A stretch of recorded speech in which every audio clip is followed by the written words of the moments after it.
अपनी तशरीफ ला रही हैं माननीय सांसद तमिलनाडु से कनी मोंझी जी। हम आप तमाम गाय घाट के लोगों से कहते हैं कि इनका क्रांतिकारी इस्तकबाल कीजिए, जोरदार तालियों से इनका स्वागत कीजिए। बिहार की पावन भूमि पर माले के राष्ट्रीय महासचिव श्री दीपांकर भट्टाचार्य जी और तमिलनाडु से चल करके आए हुए वहां के माननीय मुख्यमंत्री श्री स्टालिन जी का बिहार की आवाम क्रांतिकारी अभिनंदन करती है, आपका स्वागत करती है।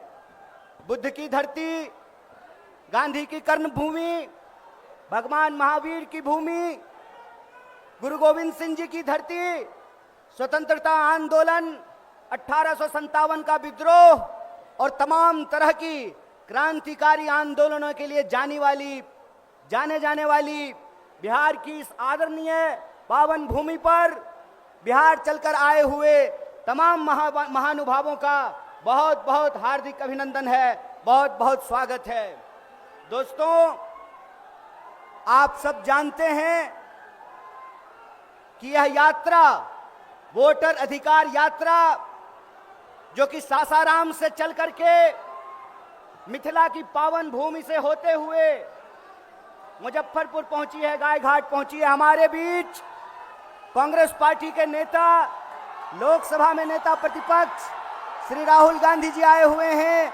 इनका जोरदार स्वागत कीजिए, जोरदार अभिनंदन कीजिए। आदरणीय राहुल जी का मुजफ्फरपुर की धरती पर, गाय घाट की इस भूमि पे बहुत बहुत स्वागत है, आपका वंदन है, आपका अभिनंदन है। साथियों, आप जानते हैं कि यह वोटर अधिकार यात्रा आपके हक और अधिकार की यात्रा है। यह यात्रा लोगों के अधिकारों को बचाने की यात्रा है। एक बात याद रखिएगा कि जो सरकार वोट चोरी से बनेगी वो सरकार गरीबी दूर नहीं करेगी। इसीलिए वोट चोरी के खिलाफ लड़ना मतलब गरीबों के हक और अधिकार के लिए लड़ना। जो सरकार वोट चोरी से बनेगी वो सरकार पेपर लीक कराएगी। चोरी से बनी हुई सरकार बिहार के नौजवानों का, देश के नौजवानों का भविष्य चुराएगी। इसीलिए इन चोरों को गद्दी से उतारना है कि नहीं उतारना है? जोरदार बुलंद आवाज में कहिए, वोट चोर गद्दी छोर। अरे वोट चोर गद्दी छोर, वोट चोरी नहीं चलेगी। अरे वोट चोर गद्दी छोर। वोट चोर जब गद्दी पर बैठते हैं, देश की संपत्ति चुराते हैं और अपने दोस्तों की तिजोरी में पहुंचाते हैं। चोरों की यह सरकार नहीं चलने वाली है। इन्हीं शब्दों के साथ एक बार पुनः आदरणीय मंच का तमाम नेताओं का क्रांतिकारी स्वागत, वंदन, अभिनंदन। बहुत बहुत शुक्रिया, बहुत बहुत धन्यवाद।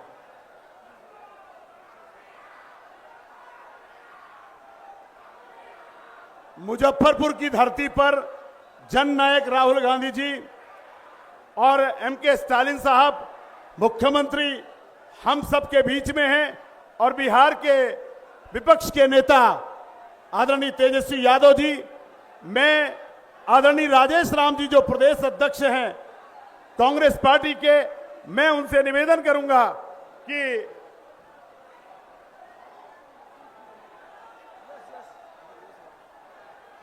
करना है, ये पहले आप ही को बोलना था। ठीक है, और किसको? सम्मानित मंचासीन, हमारे आज के बिहार में पधारे स्टालिन साहब, मैं आपसे चाहता हूं कि तालियों के गड़गड़ाहट से उनके स्वागत करें इस ऐतिहासिक धरती पर। मैं आदरणीय राहुल गांधी जी का मैं अभिनंदन करना चाहता हूं आपके बीच सम्मानित तेजस्वी यादव जी हैं, उनको भी मैं अभिनंदन करना चाहता हूं। और हमारी बहन और प्रियंका जी को भी मैं अभिनंदन करना चाहता हूं। और राम गोपाल वर्मा जी भी आ रहे हैं आपके बीच, उनको भी मैं अभिनंदन करना चाहता हूं। मैं बहुत ही संक्षिप्त में अपनी बातें कह करके मैं सभी सम्मानित नेताओं को जो है आपके बीच प्रस्तुत करना चाहता हूं। यह लड़ाई बिहार से शुरू हुई है और आइए बिहार जो है बदलाव की धरती रही है।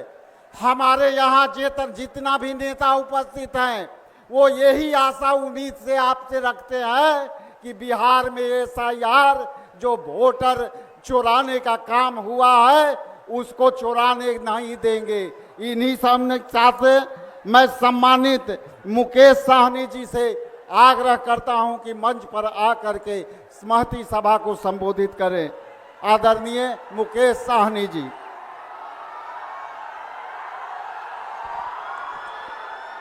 बहुत बहुत धन्यवाद।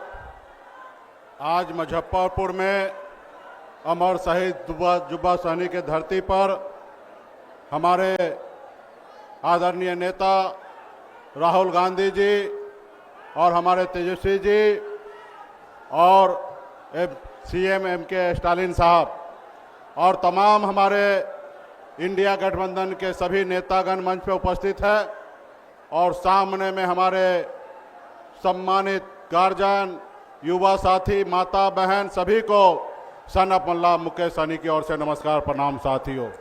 साथियों, आप ये जानते हैं कि ये अमर शहीद जुब्बा सहनी का धरती है। ये धरती अमर शहीद जुब्बा सहनी की धरती इस देश को आजादी दिलाने के लिए अपने आप को कुर्बान किए। साथियों, आजादी के बाद हमारे देश में एक लोकतंत्र आया, बाबा साहब भीमराव अंबेडकर का एक संविधान आया और इस संविधान में गरीब, पिछड़ा, दलित को सर उठा के जीने लायक बनाया गया। साथियों, पहले तो लोकतंत्र से पहले राजतंत्र हुआ करता था और जब राजतंत्र होता था तो हमारे जैसे मल्ला के परिवार से लोगों से हाथ से लोग पानी नहीं पीते थे, ये राजतंत्र में होता था। आज हम जहां पे भी हैं, जैसे भी हैं, वो लोकतंत्र के वजह से है। और अगर मल्ला का बेटा अगर बिहार में अगर मंत्री बना तो ये लोकतंत्र का देन है। साथियों, आज यही लोकतंत्र खतरे में पड़ा है। भारतीय जनता पार्टी, RSS, चुनाव आयोग मिलकर इस देश में आपका वोट चोरी कर रहा है और सत्ता में बैठा हुआ। साथियों, जब सत्ता में बैठे रहेंगे, जब आपकी फिक्र नहीं होगा तो आपके लिए काम कैसे करेंगे। बाबा साहब ने नेता के लिए जो है सिर्फ टॉक टाइम जो है ना सिर्फ 5 साल के लिए बनाया गया। 5 साल में अगर नेता अच्छा काम ना करे तो जनता मालिक होता है और जनता का काम होता है उस नेता को बदल देना। और अभी आज की तारीख में आप बताइए, 2014 में मोदी जी का सबसे बड़ा भाषण क्या था? हर युवा को 2 करोड़ युवा को नौकरी देंगे, विदेश से काला धन लाएंगे। क्या वो मिला? नहीं मिला। उसके बावजूद भी 3 बार प्रधानमंत्री बन गए। क्यों साथियों? क्योंकि वो वोट चोरी करके प्रधानमंत्री बन रहे, आपके वोट से प्रधानमंत्री नहीं बन रहे। अगर आपके वोट पे अगर उनका फिक्र होता तो निश्चित तौर पे हर युवा के हाथ में रोजगार देता और विदेश से काला धन लाता। साथियों, लेकिन उनको पता है कि हम जब वोट चोरी करके सत्ता को हथिया लेते हैं तो फिर हमें किसी गरीब, पिछड़ा, दलित का काम क्यों करना। तो इसलिए साथियों, आज हमारे आदरणीय राहुल गांधी जी, हमारे तेजस्वी प्रसाद यादव जी और हमारे स्टालिन साहब आए हैं आपके वोटर अधिकार यात्रा में। और निश्चित तौर पे हम लोग मजबूती से आने वाला समय में हर एक बिहार के नागरिक का वोट का रक्षा करने के लिए हम लोग मजबूती से है। सिर्फ आप लोगों का साथ देने की आवश्यकता है। यहाँ पे जुटे जितने भी हमारे महागठबंधन नेतागण, कार्यकर्तागण, सभी को बहुत बहुत धन्यवाद।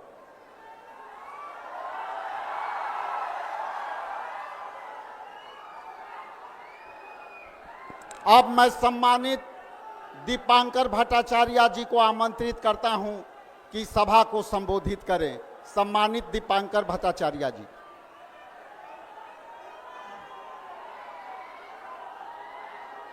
इस मंच पर मौजूद देश के नेता प्रतिपक्ष राहुल गांधी जी हमारी इस यात्रा में तमिलनाडु से यहाँ आए हुए पेरियार के प्रदेश सामाजिक न्याय का मजबूत गढ़ उस तमिलनाडु के मुख्यमंत्री एम.के. स्टालिन, डीएमके की चर्चित सांसद बहन कानिमोझी जी, बिहार के नेता प्रतिपक्ष तेजस्वी जी, मुकेश सहनी जी, इंडिया गठबंधन के तमाम नेतागण और इस सभा में यहाँ उपस्थित गायघाट के मुजफ्फरपुर के तमाम संघर्षशील साथियों, सबसे पहले पूरी यात्रा की ओर से आप सभी लोगों का दिल से शुक्रिया। आप सभी लोगों को जय भीम, लाल सलाम। 17 अगस्त को जब सासाराम से हम लोगों ने यात्रा शुरू की थी तो हमने कहा था कि ये यात्रा सिर्फ नहीं है, ये पूरे इस दौर के लिए एक बड़े जन आंदोलन का आगाज हो रहा है। और हमने देखा कि धीरे धीरे ये आंदोलन की जो गूंज है, जो इसका नारा है, वोट चोर गद्दी छोर, ये नारा पूरे देश में गूंजने लगा है और ये बिहार के इस आंदोलन की एक बहुत बड़ी सफलता है। जब एसआईआर शुरू हुआ तो कुछ लोगों ने सोचा था कि बड़े आराम से बिहार के कम से कम 20% लोग जो मजबूरी में बाहर जाने के लिए, पलायन करने के लिए, बाहर जाकर के वहां रोजगार पाने के लिए मजबूर हैं, उन तमाम लोगों को बाहरी बता करके उनका नाम काट दिया जाएगा। बिहार के बहुत सारे जिंदा नौजवानों को मुर्दा घोषित कर दिया जाएगा, महिलाओं का नाम काट दिया जाएगा। ये जो इतनी बड़ी साजिश थी, इस वोटबंदी के खिलाफ आप लोगों ने आंदोलन शुरू किया। 9 जुलाई को पूरे बिहार में चक्का जाम आपने किया और फिर जब से राहुल जी ने 2024 के चुनाव में बेंगलुरु सेंट्रल के महादेवपुरा में 1 लाख फर्जी वोटर के उस घोटाले का खुलासा किया तो ये पूरे देश में वोट बंदी से शुरू करते हुए वोट चोरी के खिलाफ एक बहुत बड़े जन आंदोलन में तब्दील हो गया। आज इसी यात्रा में हम लोग चल रहे हैं और पूरे बिहार में हमारे बीच में यही संदेश हर जगह हमें पहुंचाना है कि इस वोट चोरी को हर कीमत पर रोकना है। महाराष्ट्र में चुनाव चुराया, हरियाणा में चुनाव चुराया, लेकिन बिहार इस चोरी को कतई बर्दाश्त नहीं करेगा। इस पूरे चोरी की, वोट चोरी की साजिश, चुनाव को चुराने की साजिश को बिहार नाकाम कर देगा। यह संकल्प हम लोग लेने के लिए आए हैं। 20 साल से नीतीश जी की सरकार चल रही है और पूरे रास्ते में हम लोग देख रहे हैं, बातें होती है विकास की, बातें होती है सुशासन की, लेकिन पूरे बिहार में चरम भ्रष्टाचार, अपराधियों का राज और विकास के नाम पर तमाम गरीबी, बेरोजगारी, कर्ज का बोझ और जन विरोधी योजनाएं। रास्ते में बहुत सारे साथी मिलते हैं, ज्ञापन देते हैं। अभी आपके गायघाट पे जब हम लोग आ रहे हैं तो उसी समय हमने देखा कि बागमती में जो बांध निर्माण की परियोजना है और इसके खिलाफ लंबे समय से हमारे गायघाट के मुजफ्फरपुर के किसान जो संघर्ष कर रहे हैं, उस संघर्ष मोर्चे की ओर से भी हमें ज्ञापन मिला। अजीब बात है कि बिहार में जहां इंद्रपुरी जलाशय की मांग कर रहे हैं लोग, सोन के इलाके में, सोन नहर में पानी नहीं है, सोन नदी सूख रही है, वहां जलाशय नहीं बन रहा है, लेकिन इस पूरे इलाके में जहां लोग बांध परियोजना के विरोध में संघर्ष कर रहे हैं, गांव के गांव डूब जाएगा, वहां जाकर के जबरदस्ती भ्रष्टाचार के लिए इस योजना को थोपा जा रहा है। इस अन्याय के खिलाफ बिहार लड़ेगा। आने वाला चुनाव बिल्कुल बदलाव का चुनाव है। इस सरकार को बदल देना है बिहार के अंदर। जिस सरकार ने बिहार के साथ विश्वासघात किया, मोदी जी और नीतीश जी, अब तो नीतीश जी को सामने रख करके मोदी जी सरकार चला रहे हैं। ये नरेंद्र मोदी की सरकार है, भारतीय जनता पार्टी की सरकार है। डबल इंजन ने विश्वासघात किया है और इसीलिए इस चुनाव में इस सरकार को हमें निश्चित तौर पर बदल देना है। हमने देखा कि आज इस यात्रा के साथ पूरे बिहार की उम्मीद जुड़ गई है। वोट चोरी के खिलाफ, चुनाव चोरी के खिलाफ, भ्रष्टाचार के खिलाफ जबरदस्त लोगों में गुस्सा और साथ ही साथ बिहार को और बिहार की सरकार को बदलने का संकल्प है। गायघाट और पूरे मुजफ्फरपुर के तमाम संघर्षशील साथियों को फिर एक बार सलाम। इस पूरे जज्बे को बनाए रखिए, इसको आगे बढ़ाइए। बहुत बहुत शुक्रिया। इनकलाब जिंदाबाद, इंडिया गठबंधन जिंदाबाद।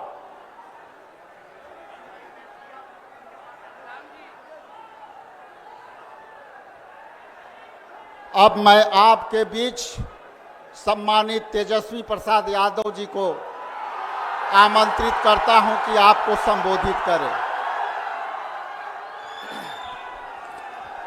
गायघाट की जनता जिंदाबाद।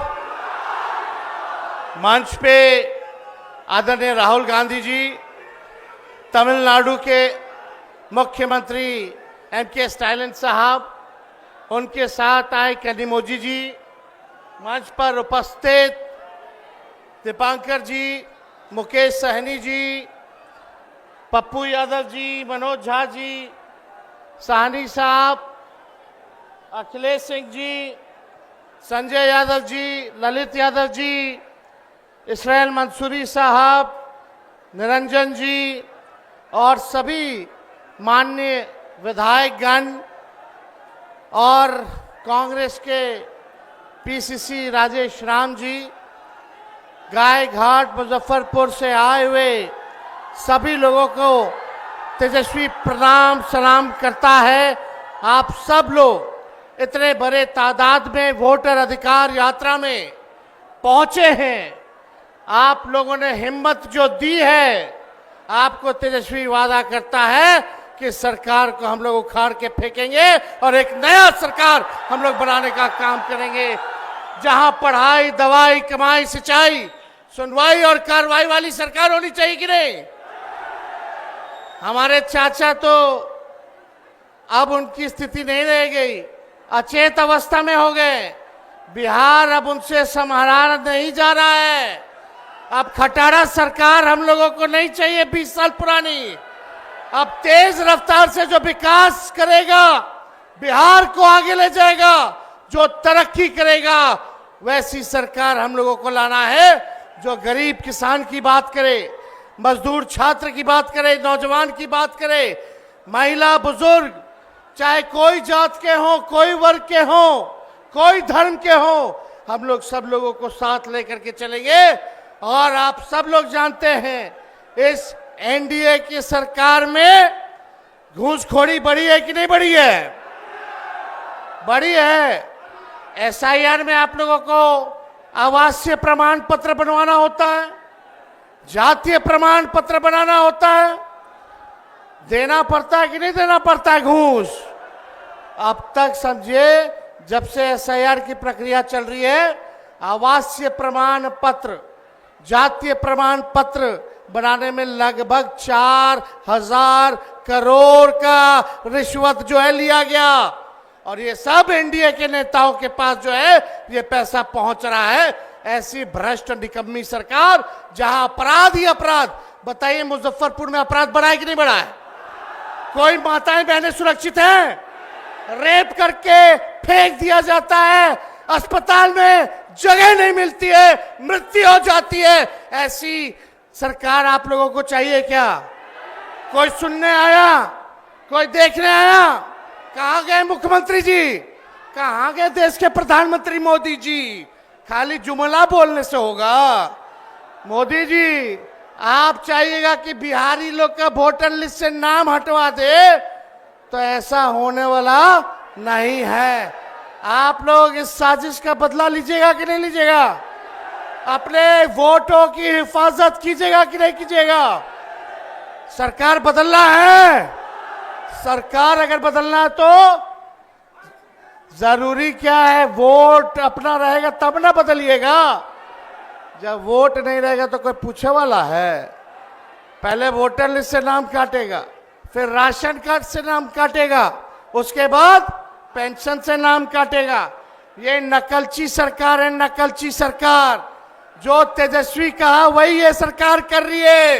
इनके पास अपनी कोई सोच नहीं है क्या कोई सोच इस सरकार के पास? किसने कहा था नौकरी किसने दिया 5 लाख? पेंशन की बात बढ़ाने की किसने की? फ्री बिजली की बात किसने की? डोमिसाइल की बात किसने की? युवा आयोग की बात किसने की? माई बहन मान योजना की बात किसने की? जो तेजस्वी कह रहा है वही ये सरकार कर रही है। अब आप बताओ, आपको डुप्लीकेट सीएम चाहिए कि ओरिजिनल सीएम चाहिए? जोर जोर से आवाज आना चाहिए, डुप्लीकेट सीएम या ओरिजिनल सीएम? इसलिए हम लोग नए लोग हैं, नया बिहार बनाना है। सब लोग, हम लोग इंडिया अलायंस के लोग एकजुट हैं और हम दिल से धन्यवाद राहुल गांधी जी को देना चाहते हैं कि इस यात्रा की शुरुआत उन्होंने की है और लोगों को जागरूक किया जा रहा है। और आप लोग, हम चाहेंगे कि राहुल गांधी जी के लिए जोर से जो है ताली मार करके जो है उनका अभिनंदन और बिहार की धरती पर स्वागत करें। आज हमारा हौसला हिम्मत बढ़ाने के लिए तमिलनाडु के मुख्यमंत्री एमके स्टालिन साहब आए हैं। हम चाहेंगे कि इनका जो है जोरदार गाय घाट की जनता जो है स्वागत करने का काम करे, हाथ उठा के स्टालिन साहब के लिए जो है स्वागत करने का काम करे। तो आप सब लोग यहाँ आए हैं, आप लोग एकजुट रहिएगा और एकजुट होकर के पूरे महागठबंधन के साथ ही हम लोग 243 सीट पे लड़ेंगे और हम लोगों की कोशिश होगी कि भाजपा और एनडीए का खाता ना खुले। एनडीए का मतलब ही है नहीं देंगे अधिकार। इसलिए आप सब लोगों का तहे दिल से हम स्वागत करते हैं, आप लोगों को धन्यवाद देते हैं। एक बार मेरे साथ जोर से नारा लगाओगे? हम बोलेंगे वोट चोर, आप सब बोलना गद्दी छोर। वोट चोर, वोट चोर, वोट चोर। जय हिंद, जय बिहार। बहुत बहुत धन्यवाद। अब आपके बीच मैं I request honourable chief minister of Tamil Nadu M K Stalin साहब से रिक्वेस्ट करता हूं कि प्लीज एड्रेस इन पब्लिक। बहुत बहुत धन्यवाद।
வாக்காளர் அதிகார யாத்திரை நடத்தக்கூடிய மை டியர் பிரதர் ராஜீவ்காந்தி அவர்களே, இந்த மண்ணினுடைய மைந்தர் தேஜஸ்வி யாதவ் அவர்களே, என்னுடைய அன்பு தங்கை கனிமொழி எம்பி அவர்களே, காங்கிரஸ் கட்சியினுடைய முன்னோடிகளில் ஒருவர் வேணுகோபால் உள்ளிட்ட பீகாரினுடைய இந்திய கூட்டணி கட்சியினுடைய தலைவர்களே, உங்கள் அனைவருக்கும் என்னுடைய அன்பான வணக்கம். मेरे प्रिय भाई राहुल गांधी जी और तेजस्वी यादव जी और मेरे बहन कनिमोड़ी जी और कांग्रेस से वेणुगोपाल जी, आप सबको नमस्कार. உங்களை எல்லாம் பார்ப்பதற்காகத்தான் 2000 கிலோமீட்டர் கடந்து நான் இங்கே வந்திருக்கிறேன். आप सबको देखने के लिए मैं 2000 किलोमीटर पार करके आया हूं.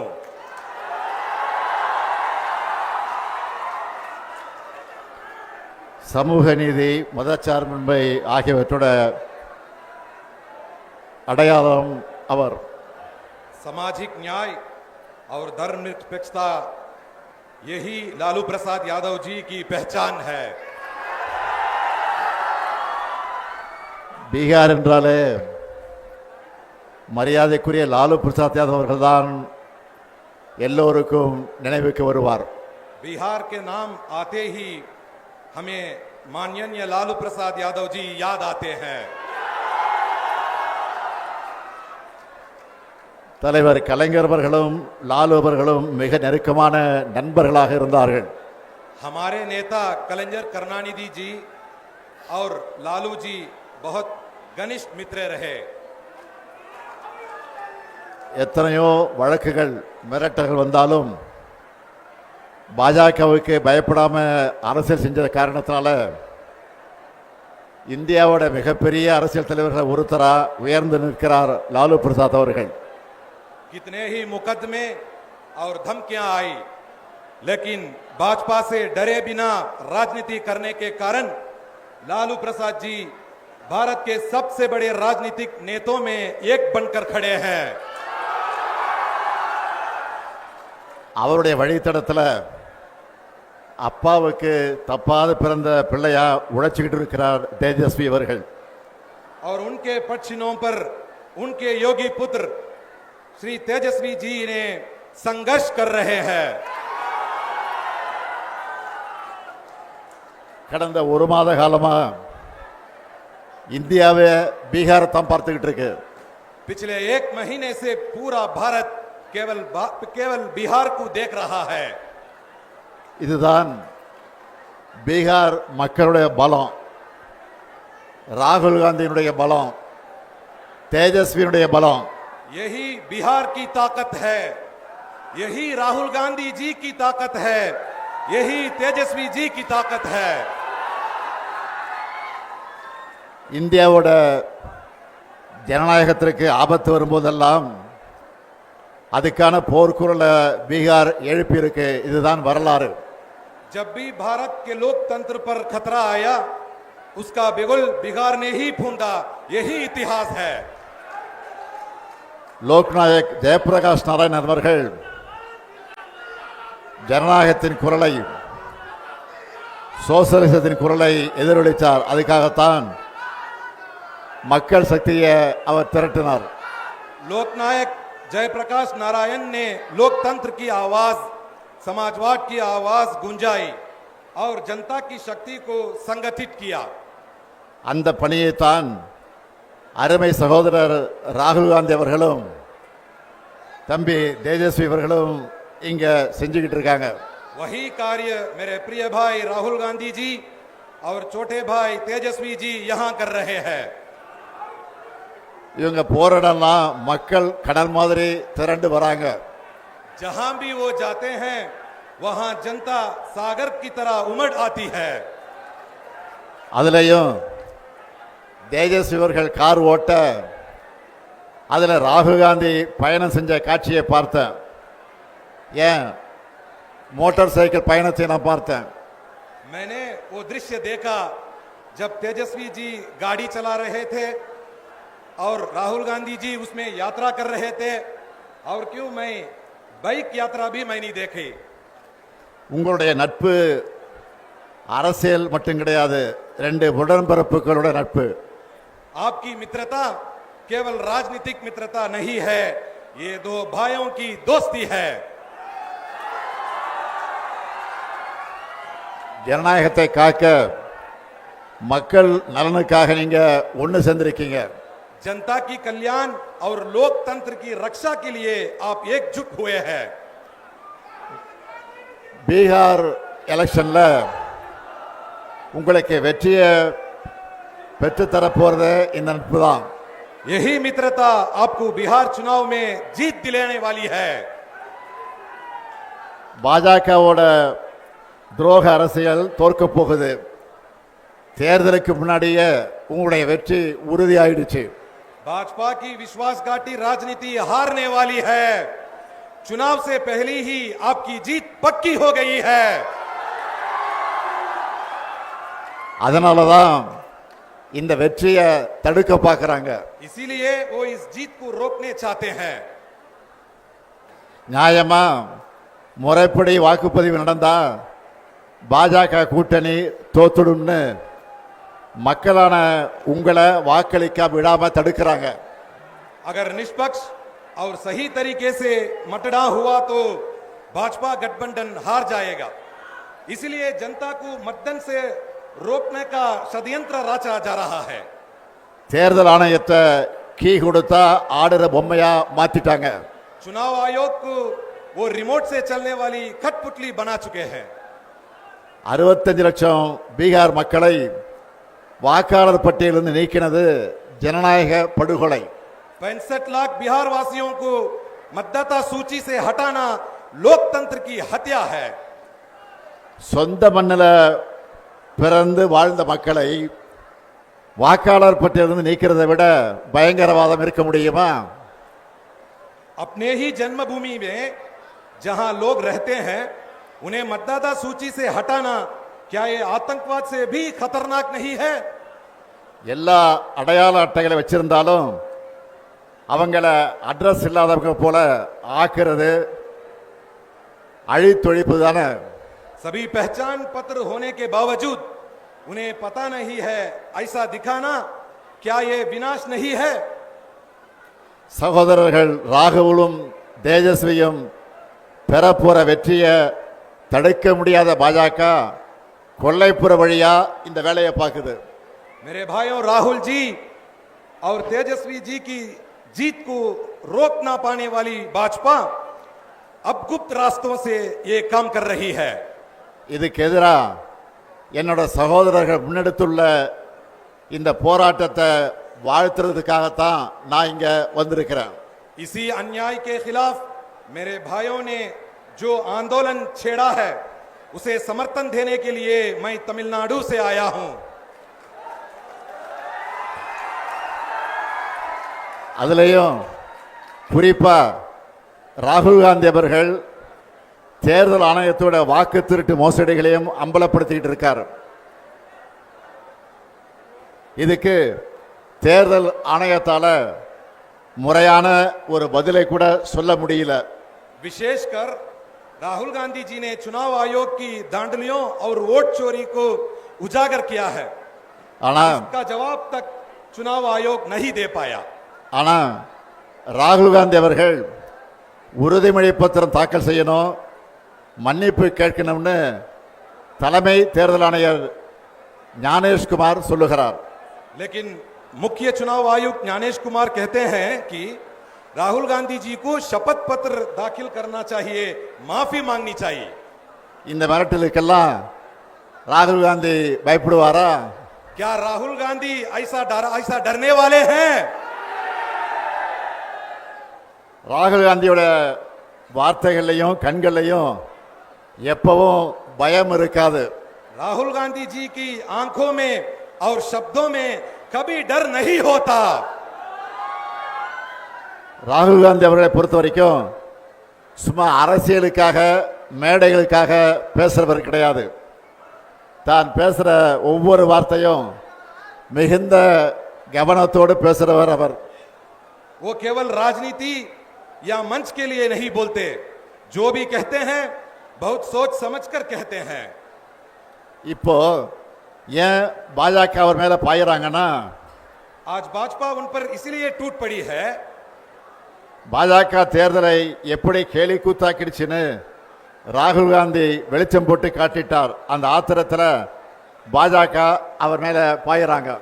क्योंकि उन्होंने दिखा दिया भाजपा ने चुनाव को कैसे मजाक बना दिया है, इसलिए उन पर भाजपा टूट पड़ी है. மக்களுடைய வாக்குரிமையை பறிக்கிற பாஜகவோட அதிகாரத்தை மக்கள் நிச்சயமாக பறிப்பாங்க. அதைத்தான் பீகார்ல இப்ப கூடியிருக்கக்கூடிய இந்த கூட்டம் எடுத்து காட்டுகிறது. लोगों के मताधिकार को छीनने वाली भाजपा की सत्ता को जनता जरूर छीन लेगी, यही संदेश ये भीड़ दे रही है. 2024 நாடாளுமன்ற தேர்தலில் இந்தியா கூட்டணிக்கான அடித்தளத்தை இங்க இருக்கக்கூடிய பாட்னாவில் தான் விதைச்சோம். எங்களுக்கு சமமான அரசியல் எதிரிகள் இல்லை, எதிர்கட்சிகள் ஒன்று சேர மாட்டாங்கன்னு நினைச்ச பாஜகவோட கர்வத்தை தகர்த்த இடம்தான் இந்த பீகார். 2024 लोकसभा चुनाव के लिए इंडिया गठबंधन की नींव हमने यहां पाटना में डाली. भाजपा को लगा था विपक्षी पार्टियां कभी एकजुट नहीं होंगी, उस घमंड को बिहार ने तोड़ा. 400 இடம்னு கனவு கண்டவங்கள 240 அடக்கினது இந்தியா கூட்டணி. 400 सीटों का सपना देखने वालों को 240 में समेट दिया इंडिया गठबंधन ने. மெஜாரிட்டின்னு ஆட்டம் போட்டவங்க மைனாரிட்டி ஆகிட்டாங்க.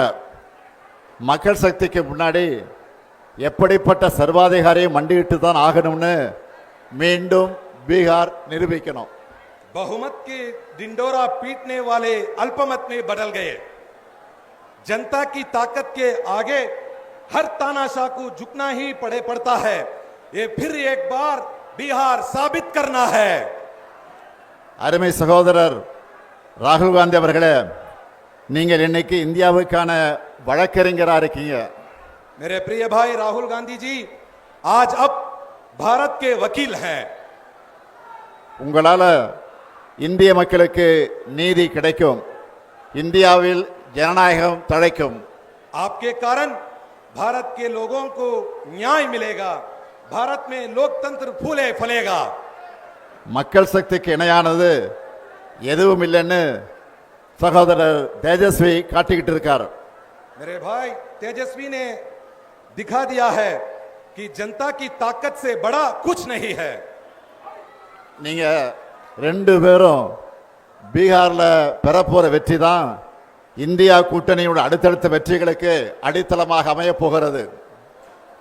आप दोनों को बिहार में मिलने वाली जीत इंडिया गठबंधन की आगे की जीतों की नींव रखेगी. பீகார் சட்டமன்ற தேர்தலில் நீங்க வெற்றி பெற்ற பிறகு நடைபெறக்கூடிய வெற்றி விழா கூட்டத்தில் நிச்சயமா உறுதியா நானும் பங்கேற்பேன். நன்றி, வணக்கம். बिहार विधानसभा चुनाव में आप जीतने के बाद होने वाली सभा में भी मैं भाग लूंगा. धन्यवाद, नमस्कार.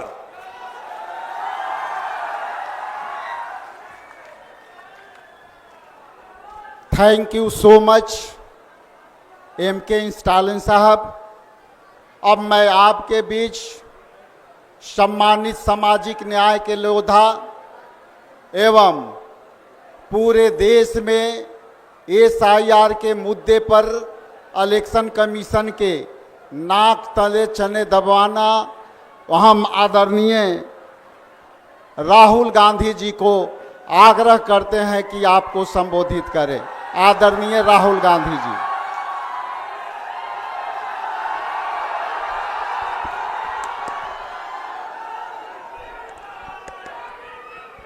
स्टालिन जी, तेजस्वी यादव जी, KC वेणुगोपाल जी, राजेश राम जी, दीपंकर भट्टाचार्य जी, मुकेश साहनी जी, कनिमोझी जी, शकील अहमद खान जी, अखिलेश प्रसाद सिंह जी और स्टेज पे इंडिया गठबंधन के वरिष्ठ नेता, भाइयों और बहनों, प्रेस के हमारे मित्रों, आप सबका यहां दिल से मैं स्वागत करता हूं। नमस्कार। आपने इस यात्रा में हमारी मदद की, अपनी शक्ति आपने यात्रा में डाली और यात्रा पूरे बिहार में यात्रा ने पूरे बिहार में लोगों के जबानों पर, बच्चों के जबानों पर एक नारा, वोट चोर, वोट चोर। अभी मैं आ रहा था, छोटे छोटे बच्चे थे, छोटा सा ग्रुप था, मैं वहां से निकला, मेरी ओर देखा और कहा, नरेंद्र मोदी वोट चोर। छोटे बच्चे, 6-6 साल के बच्चे अब बात समझ गए हैं कि हिंदुस्तान में वोट चोरी की जा रही है। अब देखिए, कुछ समय पहले अमित शाह ने कहा कि बीजेपी 40-50 साल अब राज करेगी। याद है आपको? अब राजनीति में कल क्या होगा किसी को नहीं मालूम, मगर अमित शाह को 40 साल की राजनीति मालूम है। कैसे? वोट चोर। इलेक्शन आता है, ओपिनियन पोल आते हैं और उसमें ओपिनियन पोल हमारे जो मीडिया वाले हैं कहते हैं, हरियाणा में कहा कि कांग्रेस पार्टी जीतेगी। नरेंद्र मोदी और अमित शाह कहते हैं बीजेपी जीतेगी और आंकड़े देते हैं 300 पार। 2014 में, 2019 में ओपिनियन पोल कुछ और कह रहे थे। नरेंद्र मोदी जी 2019 के चुनाव के बाद रिजल्ट आने से पहले प्रेस कॉन्फ्रेंस करते हैं, कहते हैं 300 सीटें आएंगी। हिंदुस्तान के सारे पोलस्टर कुछ और कह रहे हैं, ओपिनियन पोल कुछ और कह रहे हैं। नरेंद्र मोदी कहता है 300 सीट आएंगी। कितनी आई? 300 आई। क्यों? वोट चोर। भाइयों और बहनों, सच्चाई है कि ये पहले गुजरात में शुरू हुआ। ये 2014 से पहले गुजरात में शुरू हुआ और 2014 में नेशनल लेवल पे ये लोग इसको लाए। गुजरात मॉडल आर्थिक मॉडल नहीं है, गुजरात मॉडल वोट चोरी करने का मॉडल है। और इस मॉडल को ये 2014 में नेशनल लेवल पे लाए। आप देखिए, मध्य प्रदेश का चुनाव चोरी किया, हरियाणा का किया, महाराष्ट्र का किया। हम कुछ बोलते नहीं थे क्योंकि सबूत नहीं था, मगर महाराष्ट्र में सबूत मिल गया। इन्होंने कुछ ज्यादा कर दिया। लोकसभा में हमारा गठबंधन जीतता है, 4 महीने बाद असेंबली इलेक्शन होता है। हमारे गठबंधन जमीन पे दिखता ही नहीं है, खत्म। फर्क क्या था? फर्क था कि लोकसभा में जितने वोट हमें मिले उतने ही हमें विधानसभा में मिले। इलेक्शन कमीशन ने लाखों वोट जोड़े, तकरीबन 1 करोड़ वोट लोकसभा के बाद जोड़े। वो सारे के सारे वोट बीजेपी के खाते में जाते हैं और उन वोटों से बीजेपी चुनाव जीतती है। हमने इलेक्शन कमीशन से पूछा, हमें वोटर लिस्ट दीजिए, कहते नहीं देंगे। हमने कहा वीडियोग्राफी दिखाइए, कहते नहीं देंगे। और उसके बाद कानून बनाते हैं कि 45 दिन में वीडियोग्राफी खत्म कर दो, डिस्ट्रॉय कर दो। तो फिर हमने क्या किया? हमने एक टीम को कर्नाटक में माधेपुरा विधानसभा में हमने उनसे कहा कि देखिए, आप थोड़ी गहराई में जाइए। मैं उन लड़कों का धन्यवाद करना चाहता हूं। 4-6 महीने 16-16 घंटे उन्होंने काम किया। मैं बताता हूं क्या किया। इलेक्शन कमीशन ने हमें पोलिंग के टाइम लिस्ट देते हैं, कागज की लिस्ट, 200 किलो कागज, 8 फुट ऊंची गड्डियां कागज की। हर लिस्ट को, एक चेहरे को लाखों चेहरों से मिलाया, एक चेहरे को लाखों फोटो से मिलाया, एक नाम को लाखों नामों से मिलाया और सच्चाई निकाली। भाइयों और बहनों, माधेपुरा असेंबली में, मैं लोकसभा की बात नहीं कर रहा हूं, एक असेंबली में 1 लाख फर्जी वोटर मिले। कोई 4-5 बार वोट कर रहा है, अलग अलग पोलिंग बूथ पे नाम है। एक घर में 70-80 लोग हैं, एक बेडरूम का घर है, हमने लोग वहां भेजे, वहां पे 4 लोग रहते हैं। हमने पूछा, भैया ये 70 लोग कौन है? ऐसे कोई नहीं है यहां पे। डुप्लीकेट नाम, हजारों डुप्लीकेट नाम, 1 लाख फर्जी वोट। भाई और बहनों, माधेपुरा में 7 असेंबली है, 6 में कांग्रेस जीतती है। जहां पे 1 लाख फर्जी वोट थे, वो सारे के सारे बीजेपी को गए। और एक असेंबली में 1 लाख वोट से बीजेपी जीतती है और पूरी लोकसभा को ले जाती है। भाइयों और बहनों, यह सिर्फ कर्नाटक सेंट्रल में नहीं हुआ है, यह हिंदुस्तान में 70-80 सीटों में किया गया था। और मैं आप इसको स्टेज से बता रहा हूं, हमने काम शुरू कर दिया है। माधेपुरा पहला कदम है।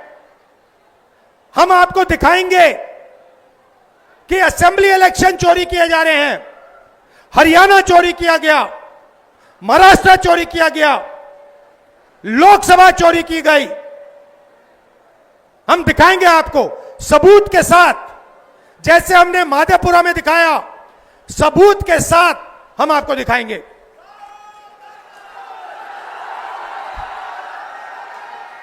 और ये वोट चोरी क्यों की जा रही है?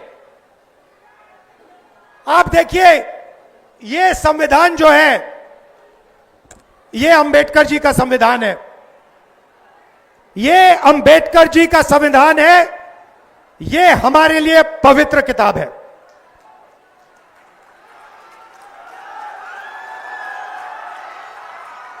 इसको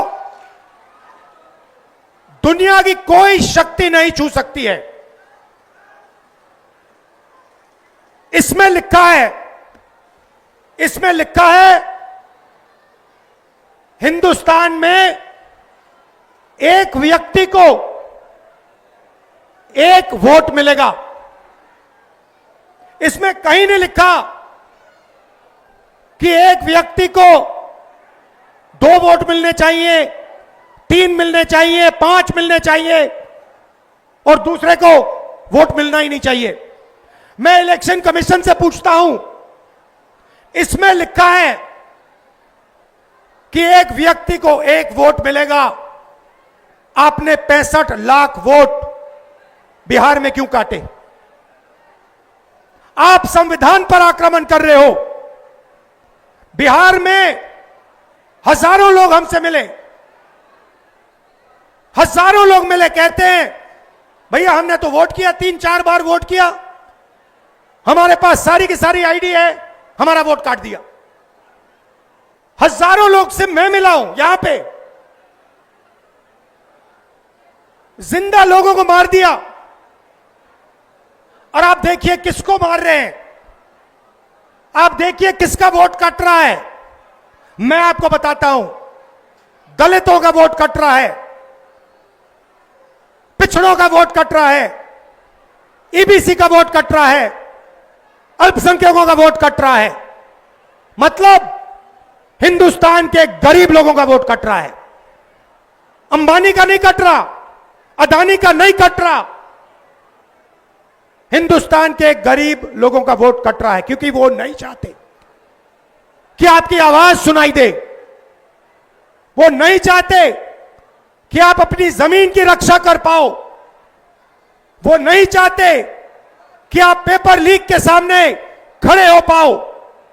वो नहीं चाहते कि आपके बच्चों को रोजगार मिले, इसलिए इस पर आक्रमण कर रहे हैं। भाइयों और बहनों, इसके बिना हिंदुस्तान के गरीबों के पास कुछ नहीं है।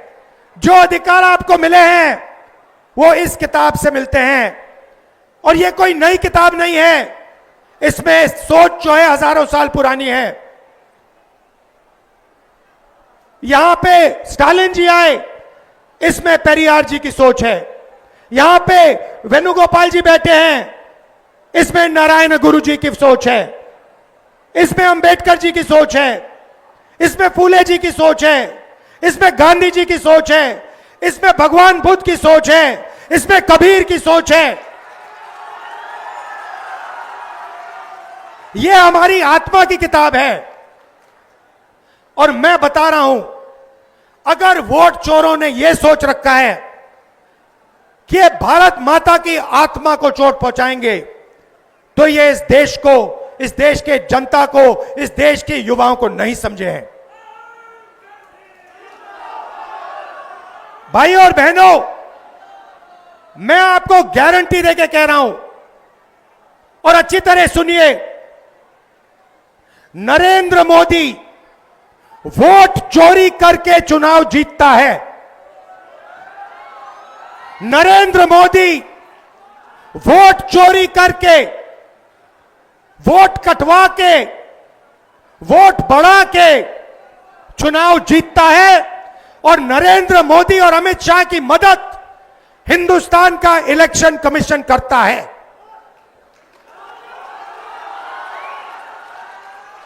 और सुनिए, 2023 में जब हमें बात समझ आनी शुरू हुई, जब हमें सबूत मिलना शुरू हुआ, एक नया कानून आता है। लोकसभा में, राज्यसभा में चुप्पे चुप्पे एक नया कानून आता है, पास हो जाता है, किसी को नहीं पता, दिन में पास किया जाता है। पता है क्या कानून था? कानून था कि कुछ भी हो जाए, इलेक्शन कमिश्नर कुछ भी कर दे, उनके खिलाफ कानूनी कार्रवाई नहीं की जा सकती। अब आप मुझे बताओ, ऐसे कानून की क्या जरूरत? अगर ईमानदारी से इलेक्शन कमिश्नर काम कर रहा है, तो ऐसे कानून की क्या जरूरत?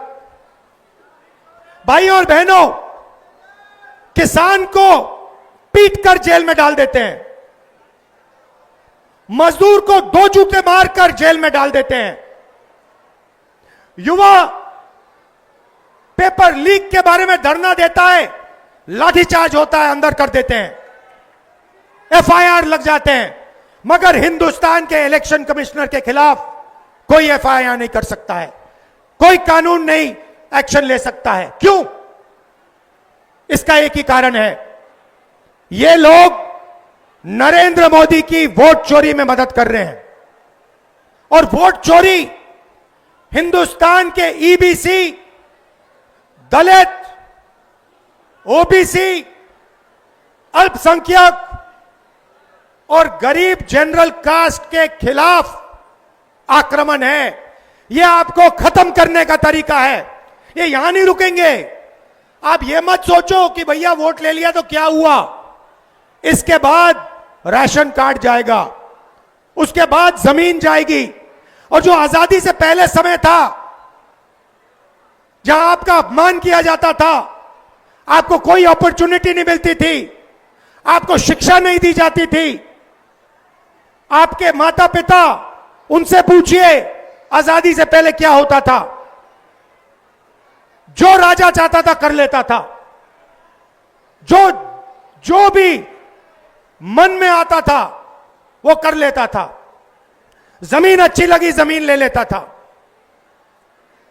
यह किताब, इस सोच ने हिंदुस्तान को बदला था और ये एक बार फिर आजादी से पहले के हिंदुस्तान में हमें ले जाना चाहते हैं। भाई और बहनों, दो चीजें मैंने नरेंद्र मोदी के सामने मुंह पे बोल दी हैं और मैं गारंटी देके आपको कह रहा हूं, ये जो 50% की रिजर्वेशन की दीवार है, इसको कांग्रेस पार्टी लोकसभा में चूरा चूरा तोड़ के फेंक देगी।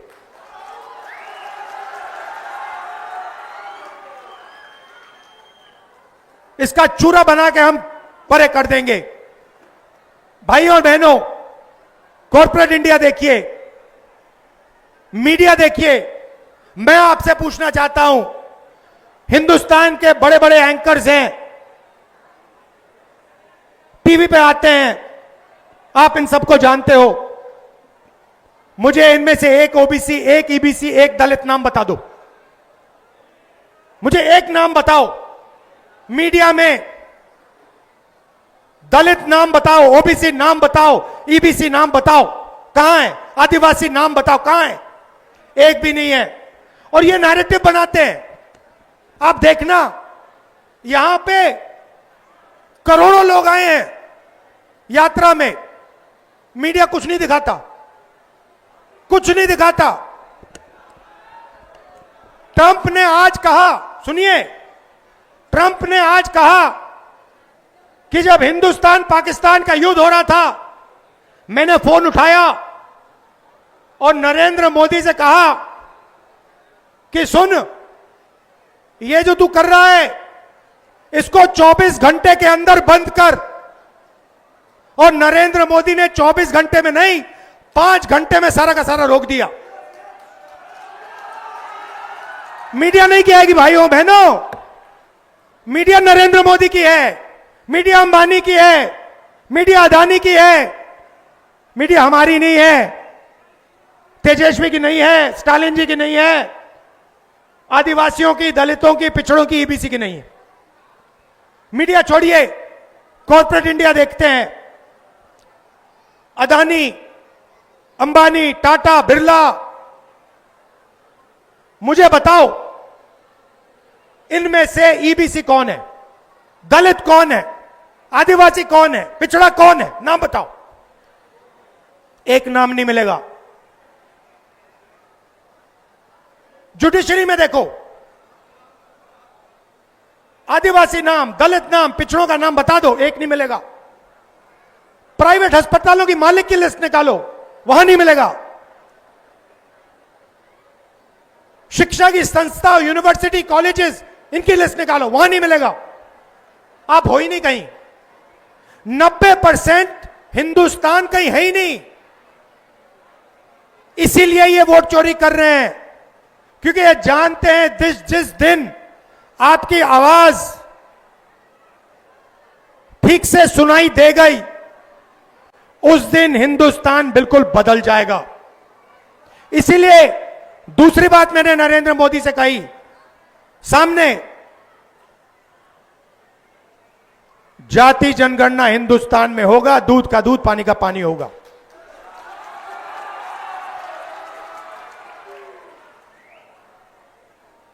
ये जो प्रदेश है, ये क्रांति का प्रदेश है। अंग्रेजों को बिहार ने ही हराया था, चंपारण में बात शुरू हुई थी। वैसे ये जो वोट चोरी की जो आग है, ये बिहार में फैल गई है और अब बिहार से पूरे हिंदुस्तान में फैलेगी। आप देखना क्या होता है, क्योंकि पिछले 10 साल से पूरे हिंदुस्तान का बेवकूफ बनाया जा रहा है और हम सबूत के साथ आने वाले समय में आपको दिखा देंगे। जैसे माधेपुरा में दिखाया, वैसे आपको हम दिखाएंगे कि पिछले 10 साल नरेंद्र मोदी, अमित शाह और इलेक्शन कमीशन वोट चोरी कर रहे हैं और आपकी आवाज, आपके दिल की आवाज को दबा रहे हैं। आप सब आए, आपने यात्रा की मदद की, आपने हम सब की मदद की। दिल से मैं आपका धन्यवाद करता हूं।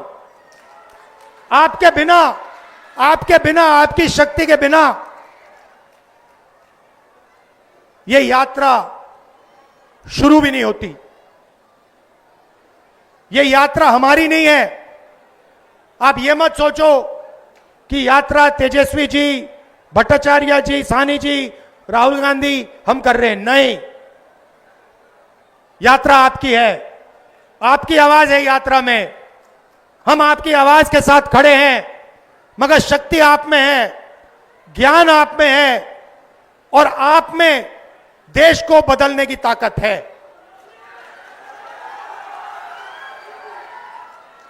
बिहार के युवाओं से मैं कहना चाहता हूं,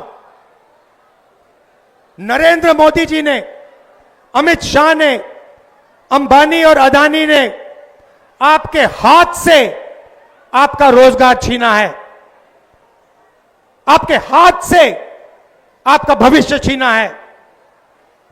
बिहार को रोजगार की जरूरत है, बिहार को बदलाव की जरूरत है, बिहार को प्रगति की जरूरत है। वोट चोरी रोकना प्रगति और रोजगार के लिए पहला कदम है। आप सबका फिर से धन्यवाद करता हूं। मेरे भाई स्टालिन जी का धन्यवाद करता हूं, इतनी दूर से आए, गर्मी में हमारे साथ चले, दिल से धन्यवाद करता हूं। तेजस्वी जी का, साहनी जी का, भट्टाचार्य जी का, राजेश राम जी का, शकील अहमद जी का, कांग्रेस की टीम का। आपने पूरा दम लगाया और यात्रा को सक्सेसफुल बनाया। धन्यवाद। जय हिंद, जय बिहार।